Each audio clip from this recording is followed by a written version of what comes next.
तो आज टॉपिक हेउची उद्भिद रे जनन बा reproduction in plants.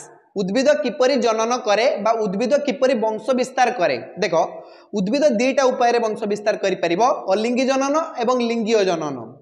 Asexual reproduction एवं सेक्सुअल रिप्रोडक्शन उद्भिद दुईटा उपाय वंश विस्तार करि परिबो। देखो किछि उद्भिद अछंती जे माने कि अलिंगी जनन प्रक्रिया रे वंश विस्तार करंती, किछि उद्भिद अछंती जे माने कि लिंगीय जनन प्रक्रिया रे वंश विस्तार करंती।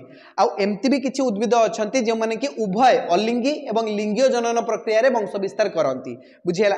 जेनेराली अपुष्पक उद्भिद मानक पाखरे अलिंगी जनन देखा जाए। जेनेराली या माने नुहे जे सपुष्पक उद्भिद माने अलिंगी जनन प्रक्रिया रे वंश विस्तार करि परिबे नाही। मु कोन कहली जेनेराली अपुष्पक उद्भिद मानक पाखरे अलिंगी जनन देखा जाए। बुझियला। देखो अलिंगी जनन क्षेत्र रे कोन हबो, एठारे स्त्री और पुरुषर आवश्यकता नाही, किंतु लिंगीय जनन क्षेत्र रे स्त्री और पुरुषर आवश्यकता अछि। एठारे तमरो मेल प्लांट और फीमेल प्लांट रहिबा दरकार। पुरुष उद्भिद एवं स्त्री उद्भिद रहिबा दरकार लिंगीय जनन क्षेत्र रे, किंतु अलिंगी जनन क्षेत्र रे स्त्री और पुरुषर आवश्यकता नाही। तो आजिर हमर फोकस रहिबो केवल अलिंगी जनन उपरे बा एसेक्सुअल रिप्रोडक्शन उपरे। बुझियला। उद्भिद रे किपरि अलिंगी जनन हेइ थाए हला, उद्भिद रे अलिंगी जनन। देखो उद्भिदर अलिंगी जनन को पुणी आमे चारि भाग रे विभक्त करि परिबा, यथा विभाजन, कलिकन, रेणुभवन एवं अंगीय जनन। विभाजन, कलिकन, रेणुभवन एवं अंगीय जनन। बुझियला। ए सबुडा प्रोसेस विषय रे आमे धीरे धीरे आलोचना करिबा, डिटेल रे आलोचना करिबा, किंतु ता पूर्वरु मु गोटे कथा क्लियर कर दवा पई चाहूची। शैवाल, कवक, बैक्टेरिया ये सबु उद्भिद जगत भितरे ही आसीबे। बुझियला। शैवाल, कवक, बैक्टेरिया ये सबुडा जिनस उद्भिद जगत भितरे आसजिबे हला। ये विषय रे आमे कथा हेतिलु क्लास 9 रे जैव विविधता विषय रे, जेतेबेले आमे प्लांट किंगडम पढिथिलु उद्भिद जगत। जदि तमरो मने नाही ताहले क्लास 9 रो सेही वीडियो आज भी चैनल रे अवेलेबल अछि, तमे जाओ उद्भिद जगत विषय रे भलो भाबरे बुझि नियो हला। उद्भिद जगत कोन ही थाए आउ काहे कि बैक्टेरिया, कवक, शैवाल ये सब उद्भिद जगत भितरे आसीबे। बुझियला। चलो वर्तमान आमे आगो को जीवा। मु एक कथा एथि पई बुझे देली काहे कि ना एठी तमे बैक्टेरिया रो कोष विभाजन विषय रे पढिबो हला, शैवाल मानकर वंश विस्तार विषय रे पढिबो, कलिकन प्रक्रिया रे तमे देखिबो एठी कवक माने वंश विस्तार करूछंती। तो तमे कहबो जे सर एठी तो कवक आसी गलानी, शैवाल आसी गलानी, बैक्टेरिया आसी गलानी, एमाने कोन उद्भिद जगत भितरे आसीबे कि? हां हां आसीबे, एमाने उद्भिद जगत भितरे आसीबे एमाने। बुझियला ना। जैव विविधता विषय रे आमे ए विषय रे आलोचना करि सारचु। चलो वर्तमान आगेवा। अलिंगी जनन केते प्रकार रा आमे पढिबा? 4 प्रकार रो। कोन कोन? विभाजन, कलिकन, रेणुभवन एवं अंगीय जनन। प्रथमे आमे आरंभ करिबा विभाजन पाखरु। विभाजन। बुझियला। विभाजन कहार विभाजन हुए? एठी कोषर विभाजन हुए। कहार विभाजन? कोषर विभाजन। आ कोषर सम विभाजन हेइ थाए। एठी कोन हुए ना कोषर सम विभाजन हुए।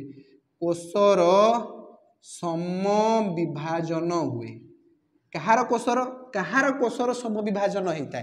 तमे कहि परिबो कहार कोषर सम विभाजन हेइ थाए ना किछि एककोषी बैक्टेरिया अछंती आ एककोषी नीलहरित शैवाल अछंती, सेहि मानकर कोषर सम विभाजन हेइ थाए। सम विभाजन माने कोन? एठी दुईटा विभाजन हबो। गोटे हैला तमरो न्यष्टि विभाजन आ गोटे हैला तमरो कोष जीवकर विभाजन। न्यष्टि विभाजन भी हबो एठी आ कोष जीवक बा साइटोप्लाज्म रो भी विभाजन हबो। बुझियला।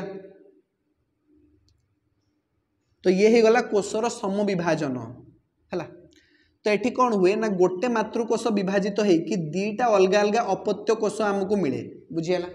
गोटे बैक्टेरिया रो कोष विभाजित हेइ कि जेतेबेले हमकु दुईटा बैक्टेरिया रो कोष मिली जिवो, एहा को आमे कोन कहिबा? एहा को आमे कहिबा दुई विभाजन। कोन कहिबा एहा को? दुई विभाजन। दुई विभाजन बा बाइनरी फिजन बोली कहिबा। बुझियला ना। तो देखो ए जो मूल बैक्टेरियाटा अछि बा मूल बैक्टेरिया कोषटे अछि, एहा को आमे कहिबा मातृकोष। कोन कहिबा? मातृकोष। आउ ए मातृकोषटा विभाजित हेइ कि जेउ दुईटा नूतन कोष हमकु मिलिला सेमानकु आमे कोन कहिबा? अपत्य कोष बोली कहिबा। अपत्य कोष। कोन कहिबा? अपत्य कोष। बुझियला। तो मातृकोष विभाजित हेइ कि दुईटा अपत्य कोष हमकु मिले, सेति पई एही भलिया विभाजन को आमे कहिबा दुई विभाजन बा बाइनरी फिजन। Binary fission. बुझियला।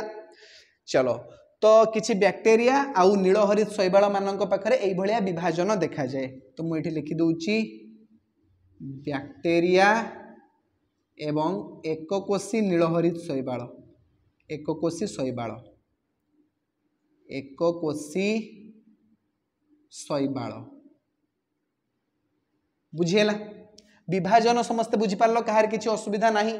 चलो बर्तमान आगेवा एबे आमे बुझीबा कलिकन विषय कलिकन कलिकनर अन्य नाम हेउची कोर्कदगम हैला देखो कलिकन यार अन्य नाम कौन कोर्कदगम। तो ये कौन हुए ईस्ट नामक कबक को तुम जानिच धर जाऊ ये हूँ आमर ईस्ट कबक है। तो या शरीर रे कौन हुए ना गोटे कोरक सृष्टि हुए गोटे कलिका बा गोटे कोरक सृष्टि हुए यहाँ हूँ आमर कलिका बा कोरक इंग्लिश पिला माने या बर्ड बोली कहते बर्ड बुझीगला से कलिकन बा कोर्कदगम पद्धति को इंग्लिश रे बर्डिंग बोली कह जाए बर्डिंग बुझीगला। तो देखो यही जो आमर गोटे कलिका बा कोरक सृष्टि है ये धीरे धीरे मातृ ईस्ट कोशरू खाद्य नहीं कि बंचो धीरे धीरे से बड़ हम तार वृद्धि हम बुझीगला। तो देख ये धर जो आम ईस्ट कोश आठी देख बड़ हो गला कोरक कोरक कोरक बा तुम कलिकाटा बड़ हो गला वृद्धि हो गला तार बुझीगला। एबे धीरे धीरे से बड़ हो कौन हम ना मातृकोशरू अलगा हो बड़ हो मातृकोशरू एमती अलगा हो बुझीगला। तो यही उपाय रे ईस्ट भलिया कबक कौन करती वंश विस्तार करती यही प्रक्रिया को कह जाए कोर्कदगम बा कलिकन बुझीगला। यह हूँ गोटे प्रकार अलिंगी जनन समझ रे आसिला। चलो बर्तमान आम बुझा रेणु भवन विषय रे रेणु भवन प्रक्रिया कौन होता है आउ यही प्रक्रिया रे केउ उद्भिद माने वंश विस्तार करती जेनेराली तुम अपुष्पक उद्भिद माने रेणु भवन प्रक्रिया रे वंश विस्तार करिथांती। अपुष्पक मानकर रेणु भवन प्रक्रिया रे वंश विस्तार गोटे जनरल कथा बुझीगला। तो रेणु भवन प्रक्रिया रे केमती वंश विस्तार करती ये देख मु लिखुची रेणु भवन रेणु दी प्रकार थाए रेणु केते प्रकार थाए दी प्रकार गोटे है तुम चल रेणु आ गोटे है अचल रेणु एवं अचल रेणु माने कौन चलिकी पलैब गोटे जगार आउ गोटे जगह को उड़ीकी पलैब जल में भासी भासिकी पलैब ताकू आम कह चल रेणु। अचल रेणु माने कौन ये जे जगह तैयारी से जगह पड़ी नुआ गछ तैयारी है ये जीवनी अचल जे चलीज सी है चल रेणु जे चली पारनी ताकू आम कह अचल रेणु बुझीगला। अचल रेणु जनराली सुखिला परिवेश रे सुखिला माटी पड़ी नुआ गछ तैयारी हो जाए किंतु चल रेणु आर्द्र परिवेश दरकार आर्द्र माने सेठी ओदा माटी दरकार बुझीगला। से चल रेणु गुड़िक कौन करती ना वायु द्वारा उड़ीकी गोटे जगार आउ गोटे जगह को ट्रांसफर हो जाती किंबा जल द्वारा भासी भासिकी गोटे जगार आउ गोटे जगह को चली जाती बुझीगला। तो अपुष्पक उद्भिद मान क्षेत्र में यही वंश विस्तार होता है रेणु भवन प्रक्रिया रे बुझीगला। तो आम देखा केउ केउ उद्भिद अच्छा जो मैंने कि रेणु भवन प्रक्रिया रे वंश विस्तार करती यूलोथ्रिक्स यूलोथ्रिक्स यूलोथ्रिक्स यूलोथ्रिक्स बोली गोटे शैवाल अच्छी या पाखरे 4 किंबा 8 किंबा अधिक चल रेणु थाए अधिक चल रेणु थाए है। यूलोथ्रिक्स भाया गोटे शैवाल पाखरे 4 किंबा 8 किंबा अधिक चल रेणु थाए से चल रेणु गुड़िक गोटे जगार आउ गोटे जगह को वायु किंबा जल माध्यम ट्रांसफर हो जाती आउ सेठारे आर्द्र परिवेश देखिकी अनुकूल परिवेश पाइले सेमानकर वंश विस्तार हुए बा से रेणु तुमर नूतन उद्भिद सृष्टि हुए बुझीगला। तुम छतु किंबा फिंपी देखि छतु आउ फिंपी रे मध्य ए रेणु भवन प्रक्रिया रे ही वंश विस्तार होता है बुझीगला। तुम यदि छतु को आणिकी गोटे कागज धला कागज पकईदब है कि कला कला रेणु तले पड़ जाऊर तुम देख बुझीगला। रेणु गुड़िक बहुत क्षुद्र होता आउ प्रायतः खाली आखि को भल भाव देखा जाती ना बुझीगला। कला रंगर रेणु तुम छतु पाखे देखि बुझीगला। तो ये रेणु गुड़िक कौन करती ना गोटे जगार आउ गोटे जगह को ट्रांसफर हो जाती जल आउ वायु द्वारा आउ अनुकूल परिवेश पाइकी से सेठी अंकुरित हुअंती बुझीगला। एमाने मंजी भलिया काम करती किंतु एमाने मंजी नुहंती रेणु गुड़िक मंजी नुहंती किंतु मंजी भलिया एमाने काम करिथांती। आउ किछि उद्भिद मानक विषय रे आमे देखिबा जेमति कि म्यूकर म्यूकर म्यूकर नामक गोटे कबक अछि जे कि एई रेणु भवन प्रक्रिया रे वंश विस्तार करथाय बुझियला से भले देख पेन्सिलियम पेन्सिलियम गोटे कबक अछि पेन्सिलियम विषय रे तमे पढी के आछो क्लास 9 रे भी हला पेन्सिलियम कोड लिखिबा जागा तो नहीं टिके लिभे दबा एठी पेन्सिलियम गोटे कबक अछि पेन्सिलियम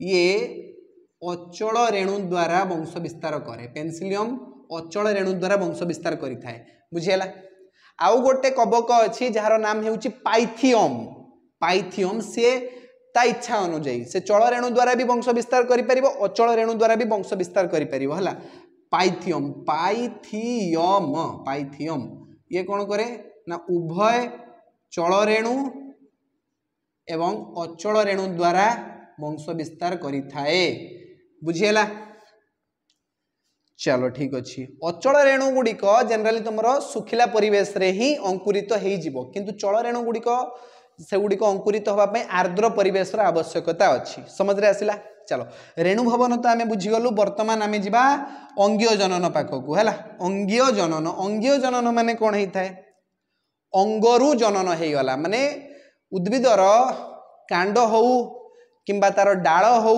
किंबा तार मूल हो किंबा पत्र हो जदि यही सब अंगरु नूतन उद्भिद सृष्टि है आम कौन कह अंगीय जनन बोली कहवा बुझीगला ना उद्भिदर जेकोसी अंगरु जदि नूतन उद्भिद गोटे सृष्टि हो गला ताहाको आम कौन कहवा अंगीय जनन बोली कहवा से डाल होइथाउ किंबा मूल होइथाउ किंबा पत्र होइथाउ बुझीगला ये सब जगार जितेबाला नुआ नुआ उद्भिद सब जन्म निए ताले से प्रक्रिया को आम कहवा अंगीय जनन आउ अंगीय जनन भी गोटे प्रकार अलिंगी जनन ही होता है बुझीगला तमें देखि कदली गछर तार जो मूल अच्छी से मूलरू गोटे नुआ कदली गछ जन्म नहीं जाए है ये भी गोटे प्रकार अंगीय जनन होता है अमरपई गछ किए देखिछ अमरपई गछ तार एमती दंतुरित देख तार पत्रटा एमती होता है एमती एमती होता है तार पत्रटा है अमरपई गछर पत्र एटा दंतुरित अंश तार है अमरपई गछर जो पत्रटे अच्छी ये ओदा माटी संस्पर्श रे आसिले एथिरु चेर बाहर आरंभ हुए या इंग्लिश रे ब्रायोफाइलम बोली कहती है तो एथिरु कौन हुए ना ओदा माटी संस्पर्श रे आसिले पत्र रु चेर बाहर आ धीरे धीरे आउ गोटे नूतन उद्भिद होमें पिला बेले कौन करूँ अमरपई गछर पत्र को आणिकी आम बही भितर रखीदू किछि दिन पर देखा जे से पत्र रु चेर बाहर थी आउे से पत्र को लेकिन आम माटी पोती दबा जहाँफल कि अमरपई गछटा आउ थे बाहर बुझीगला ना ये भी गोटे प्रकार अंगीय जनन होता है देख अंगीय जनन पुणी आमर तीन प्रकार अच्छी विखंडन छेदन एवं कलमीकरण विखंडन छेदन आउ कलमीकरण ये दुटा इजी जिनस विखंडन आउ छेदन बर्तमान बुझीजा कलमीकरण पुणी दी प्रकार होता है डाली कलमी एवं गुट्टी कलमी डाली कलमी एवं गुट्टी कलमी ये सब विषय में आम डिटेल आलोचना करवा प्रथमे आम बुझा विखंडन कौन होता है देखा छेदन कौन होता है आम कलमीकरण विषय में बुझा किंतु एठी तो जगह नहीं मत गोटे कम करने पड़ो ये सब जिनस को मुझे लिभे देवी बर्तमान देख अंगीय जनन माने कौन ना उद्भिदर कौन भी अंगरु नूतन उद्भिद जन्म नवा यह ही कहुए अंगीय जनन जमती कि किछि उद्भिदर मूलरू नूतन उद्भिद जन्म नहीं थाए जमती कि सतमूली गछ और डालिया गछ सतमूली और डालिया गछर मूलरू नूतन उद्भिद जन्म नहीं थाए सेमिति किछि गछ एमिति अछंती जो मानकर कि भूनिम्नस्थ कांडरू नूतन उद्भिद जन्म नहीं थाए भूनिम्नस्थ कांड माने माटी तले थिबा कांड माटी तले थिबा कांडरू नूतन उद्भिद जन्म नहीं थाए जमती कि कदली पियाज अदा और हलदी एही सब गछर भूनिम्नस्थ कांडरू नूतन उद्भिद जन्म नहीं थाए से भले किछि उद्भिदर पत्ररू नूतन उद्भिद जन्म नहीं थाए एग्जांपल होउची तमर अमरपई गछ अमरपई गछर पत्ररू नूतन अमरपई गछ गोटे तैयारी होता है बुझीगला तो ये सब गुड़ा होउचंती अंगीय जननर उदाहरण अंगीय जनन माने कौन उद्भिदर कौन भी अंगरू नूतन उद्भिद जन्म नवा यह कहुआ अंगीय जनन तेरे अंगीय जनन विभिन्न प्रकार होता है आम एठारे केवल तीन प्रकार अंगीय जनन विषय पढ़ा कौन कौन विखंडन छेदन एवं कलमीकरण विखंडन छेदन एवं कलमीकरण प्रथमे आमे बुझिबा विखंडन विषय रे। विखंडन कौन होता है? देखो ये जो विखंडन प्रक्रिया ये देखा जाए स्पाइरोगाइरा भलिया शैवाल पाखरे आउ केतेक अपुष्पक उद्भिद पाखरे हैला। थालोफाइटा जातीय उद्भिद बोली आमे कहि परिबा। थालोफाइटा जातीय उद्भिद, थालोफाइटा जातीय उद्भिदर उदाहरण हेउची स्पाइरोगाइरा। स्पाइरोगाइरा स्पाइरोगाइरा हेउची गोटे शैवाल, यार शरीर बा यार बॉडी एमिति गोटे थालोस आकार रे थाए। ए थालोसटी विखंडित हुए, विखंडित हेकि नूतन स्पाइरोगाइरा उत्पन्न हुए एई भलिया बुझियला। थालोस विखंडित हेकि यार वंश वृद्धि हेइथाए, सेतिपई एही प्रक्रिया को कोन कुहा जाय? विखंडन बोली कुहा जाय। कहा पाखरे देखा जाय? थालोफाइटा जातीय उद्भिद पाखरे देखा जाय बा स्पाइरोगाइरा पाखरे देखा जाए बुझियला। स्पाइरोगाइरा हेउची थालोफाइटा जातीय शैवाल। तापर देखो छेदन, छेदन माने कोन? काटी दबा, छेद कर दबा, काटी दबा बुझियला। एमिति किछि उद्भिद अछंती जेउ मानकु जदि आमे छोट छोट खंडरे परिणत करिकि माटी ऊपर पके दबा तबे से प्रत्येक खंडरु नूतन उद्भिद सब जन्म नेबे। एही प्रणाली को कुहा जाय छेदन। सेही भलिया किछि उद्भिदर एग्जांपल हेउची बाक्स गछ एवं मनी प्लांट। बाक्स गछ एवं मनी प्लांट। तो जदि आमे ए बाक्स गछ बा मनी प्लांट को छोट छोट टुकड़ारे परिणत कर दबा, काटिकी एमती पके दबा माटी ऊपरे, तेबे एही प्रत्येक खंडरु नूतन उद्भिद सब जन्म नेबे बुझियला। एही प्रणाली को कोन कुहा जाउची? छेदन बोली कुहा जाउची। कोन कुहा जाउची? छेदन बुझियला। चलो ठीक अछि, वर्तमान आमे जिबा कलमीकरण पाखकू। कलमीकरण कौन होता है? देखो कलमीकरण पद्धति रे मनीष को ही किछि करिया पे पड़िबो, ये नेचुरली हुएनी, ये आपे आपे हुएनी प्रकृति रे बुझियला। तो आमे कौन करिबा ना गोटे गछर अग को काटी दबा, एडो काटी देले, एठू गछर अग को एठी काटी देले, एमिति काटी देले, आमे गछर अग को काटी देले, काटी दे कि कौन करिबा ना आउ गोटे गछर डाल को आनिकी यार कट्टा अंश रे जोड़िबा। एमती आउ गोटे गछर डाल ला, ये हला तमरो मूल गछ, ये होची अन्य गोटे गछर डाल, याकू आमे कलम बोली कहिबा, कलम गछ बुझियला। तो एमानन को आमे कोन कहिबा ना मझी रे कलमी माटी दे दबा। एडी मझी रे आमे कोन दे दबा? कलमी माटी। एडा कोन? कलमी माटी। माटी देकी ताकू आमे बांधी दबा, अखा बा बुरा साहाय्य रे एमिति बांधी दबा, गुडे गुडे की बांधी दबा। आउ नियमित समय व्यवधान रे आमे एठी जल दबा, पानी दबा, ए जगह को आमे ओदा रखिबा बुझियला। तापर आमे किछि दिन परे देखिबा सेठू गजा बाहरची बा चेरो बाहरिबा आरंभ होई जाईची से जगह रे बुझियला। तापर आमे कोन करिबा? से जो पॉलिथिन बांधी थिबा बा अखा बा बुरा साहाय्य रे से जगह को गुडेई थिबा कलमी माटी देकी ताकू आमे काढी आनिबा बुझियला। तापर ये गोटे स्वयं संपूर्ण गछरे पुणी परिणत हेई जिवो। एहा को कोन कुहा जाउची? कलमीकरण बोली कुहा जाउची बुझियला। एही उपाय रे आमे लेंबू गछ, मिठा कमला गछ हला, सुगंधराज गछ, ए भलिया गछर वंश वृद्धि करै दी पारिबा बुझियला। तबे कलमीकरण विभिन्न प्रकार रही थाए। आमे एठारे दी प्रकार रो कलमीकरण विषय रे पढिबा। गोटे हला डाली कलमी आ गोटे हला गुट्टी कलमी। डाली कलमी एवं गुट्टी कलमी। गुट्टी कलमी जनरली लोक माने तांको घरे ए गुट्टी कलमी ही करंती। फूल गछ बा फल गछर गुट्टी कलमी से माने करथांती हैला। तबे प्रथमे आमे बुझिबा डाली कलमी कोन हेइथाय। कृषक माने साधारणतः कम समय रे गछ को बढ़ेवा पई ए डाली कलमी उपाय को अवलंबन करंती बुझियला। कागजी लेंबू हो किंबा तमरो मिठा कमला गछ हो, गोलाप गछ हो, तो डाली कलमी उपाय से माने अवलंबन करंती। तो प्रथमे आमे बुझिबा ए डाली कलमी उपाय रे हुए कोन, केमिति कोन करा जाय। जेमति कि ता ना रे लिखा जायछि डाली कलमी। तो सेउटु आमे बुझिबा कोन हेइथाय डाली कलमी। एठी कोन करा जाय ना धरा जाऊ एमिति गोटे गछ अछि हमर, एठी गोटे गछ अछि, ए गछर डाल गुडा सब एमिति बाहर छी ला, एपटे गोटे डाल, एपटे गोटे डाल, एमती गोटे डाल एमती सब डाल बाहर गचर है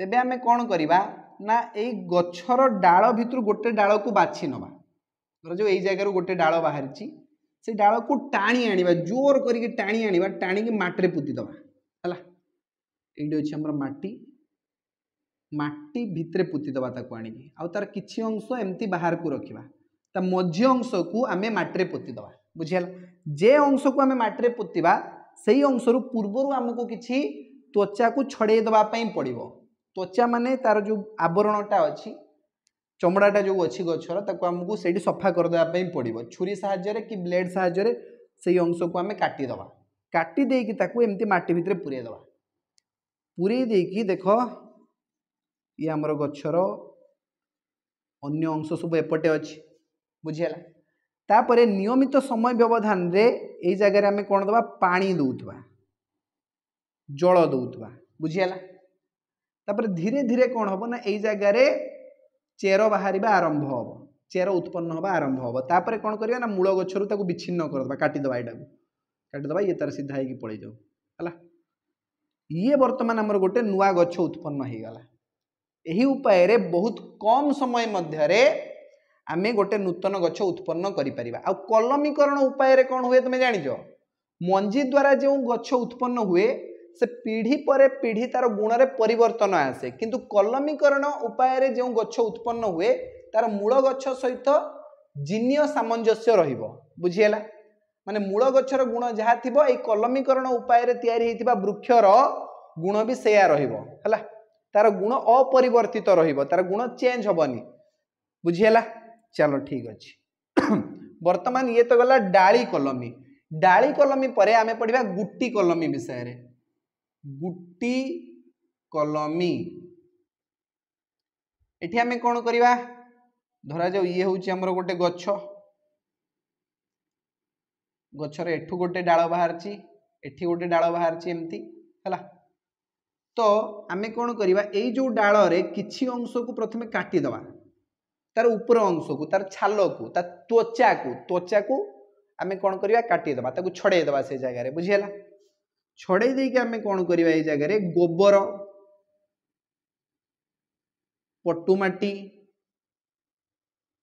आउ नड़ा जानिछ तो धान काटी सारला परे बिल रे जहा रही जाए सेटा ला नड़ा हला ऊपर तुम धान काटी नहीं पळेलो जेटा रही गला तळे अंशटा सेटा को नड़ा बोली कहा जाए तो गोबर पटुमाटी नड़ा ये सब जिनस को एठी देकी पॉलिथिन द्वारा बांधी दबा ये जगह बुझीला आउ ताकू जल दानर व्यवस्था भी करथिबा एठी गोटे आमे आटी काटे टंगेई देले एठी हला एठी कोणा कर दबा जंदी पानी पड़िबो या ऊपर ताकू ओदा रखिबो सुखिया पई दबो नाही हला पानी दउथबो नियमित समय व्यवधान रे जहा फल कि आमे किछि दिन परे देखिबा सेई जगह रे गजा बाहरची बा सेई जगह रे चेरो बाहरिबा आरंभ होई जाईछि तो जेते बेले चेरो बाहरिबा आरंभ होई जिवो आमे कोन करबा ना एटा को मूल गछरु काटी दबा काटी देकी ए डाळटा को नेकी माटी भितर पोती दबा पोती देकी आमे नूतन गछ सृष्टि करि परिबा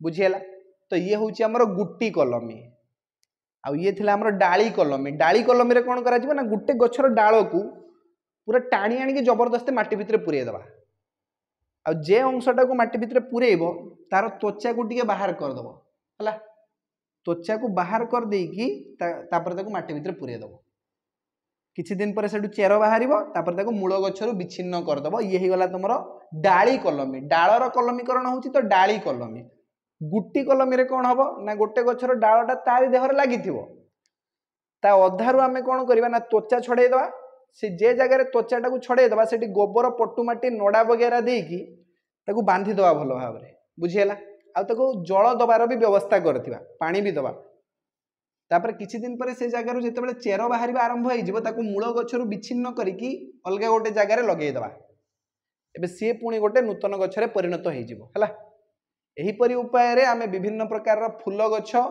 जेमति कि हमरो सुगंधराज गछ टगर गछ मंदार गछ लेंबू गछ कागजी लेंबू तुमर मीठा कमला गछ ये सबुर कलमीकरण कर दी पारिबा गोलाप गछ बुझीला ये सब गछर कलमीकरण पॉसिबल।